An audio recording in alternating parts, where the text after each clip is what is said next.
Hello friends, Radhe Radhe everyone. दोस्तों, आप सभी को हमारी तरफ से गणेश चतुर्थी की बहुत बहुत शुभकामनाएं। आज की वीडियो में हम आपको गणेश चतुर्थी पर गणेश जी की स्थापना, साथ ही गणेश जी की पूजा बहुत ही सरल विधि से मैं आपको करके बताऊंगी। गणेश चतुर्थी पर गणेश जी महाराज की स्थापना की जाती है। तो कुछ लोग एक दिन के लिए स्थापना करते हैं, वही कुछ लोग 5, 7 व 10 दिन के लिए गणेश जी की स्थापना करते हैं। पूजा में स्थापना की विधि यही रहेगी। तो आइए शुरू करते हैं। गणेश पूजा कैसे की जाती है। सबसे पहले हम चौकी लगाएंगे। आपके पास चौकी, पटिया जो भी हो वो लगा लीजिए और उसको अच्छे से साफ करें। उसके ऊपर हम लाल वस्त्र बिछा देंगे। इसके बाद हमको गणेश जी की जो हमने चौकी लगाई है उस पर अक्षत से गणेश जी महाराज को आसन देंगे। इसके बाद हम अक्षत से हम स्वास्तिक बनाएंगे। आप भी इस तरह से चौकी पर स्वास्तिक बना लें, बहुत ही शुभ होता है। देखिए, मैंने भी अक्षत से बहुत ही सुंदर सा स्वास्तिक बनाया। आप भी इस तरीके से बना लीजिए। अब हम चौकी को फूलों से, मालाओं से सजाएंगे। आप भी अच्छे अच्छे तरह तरह के फूल लाकर, लाल, पीले, गुलाबी रंग के फूल लाकर चौकी को बहुत ही सुंदर तरीके से सजा लीजिए। देखिए, मैंने भी कितनी अच्छे तरीके से बहुत सुंदर सी चौकी सजाई है गणेश जी महाराज की। हमने जो थोड़े से चावल से आसन देकर अब हम गणेश जी महाराज को विराजमान करेंगे। पर ध्यान रखिए कि एक बार विराजमान करने के बाद गणेश जी को आपको हिलाना नहीं है, उनकी जगह बिल्कुल चेंज नहीं करनी। एक बार आपको डिसाइड कर लीजिए कहाँ पर आपको गणेश जी विराजमान करने हैं, उसके बाद आपको बिल्कुल हिलाना नहीं है। के बाद हम कलश की स्थापना करेंगे। कलश आप चाहें तो आप मिट्टी का ले सकते हैं, पीतल का ले सकते हैं, आप तांबे का ले सकते हैं। जैसी आपकी इच्छा हो उस तरह का आप कलश ले लीजिए।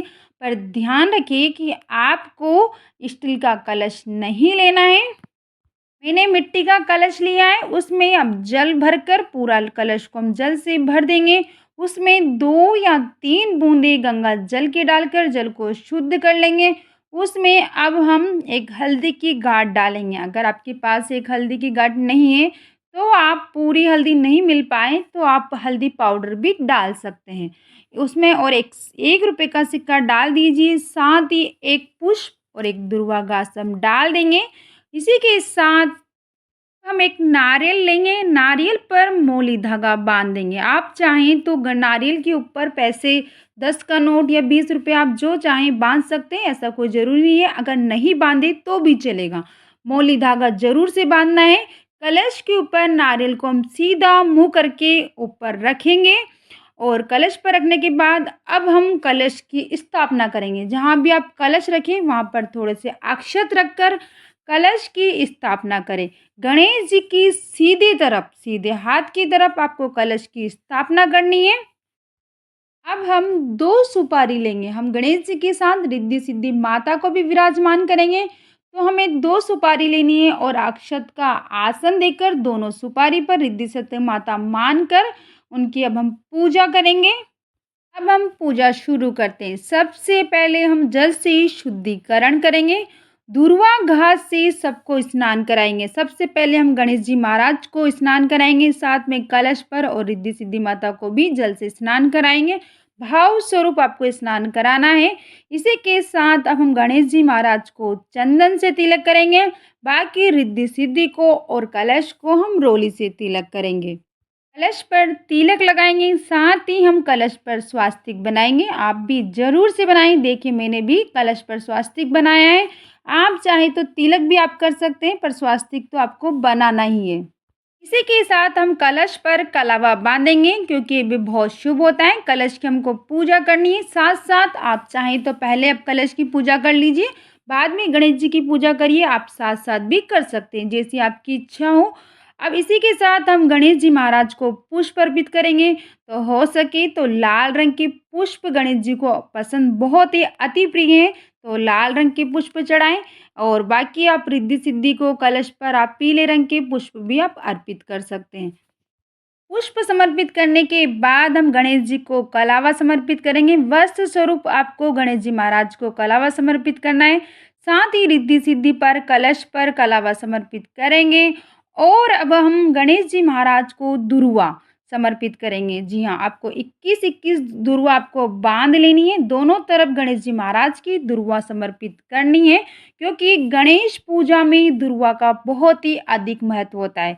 आपको दुर्वा घास बहुत ही ईज़िली आपको आस-पास आपके पार्क में कहीं भी आपको मिल जाएगी, तो आप ज़रूर से लेकर आएँ और गणेश पूजा में दुर्वा का प्रयोग ज़रूर से करें। बाद हम जनेऊ समर्पित करेंगे गणेश जी को।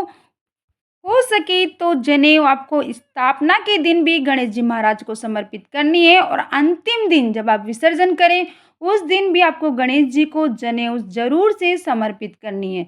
अब हम दिए की थाली को अच्छे से सब फूलों से सजा लेंगे। देखो मैंने भी फूलों से थाली सजाई है दीपक की, आप भी इस तरीके से फूल तोड़कर थाली को सजा लीजिए। उसमें एक घी का दिया रखकर अब हम दीपक प्रज्वलित करेंगे।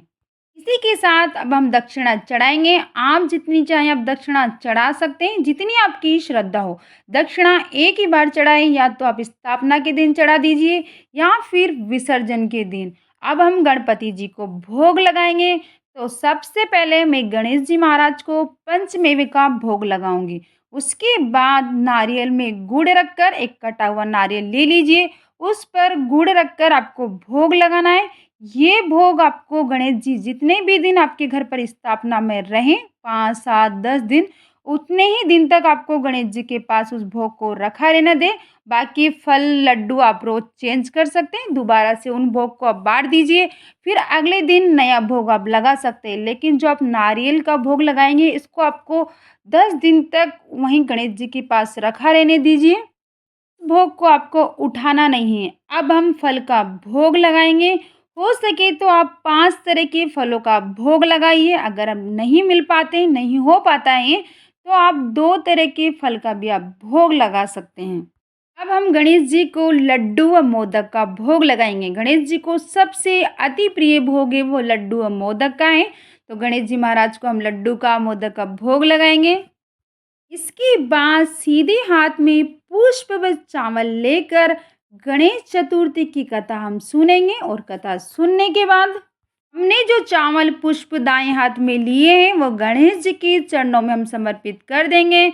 इससे हमारी कथा पूर्ण हो जाती है।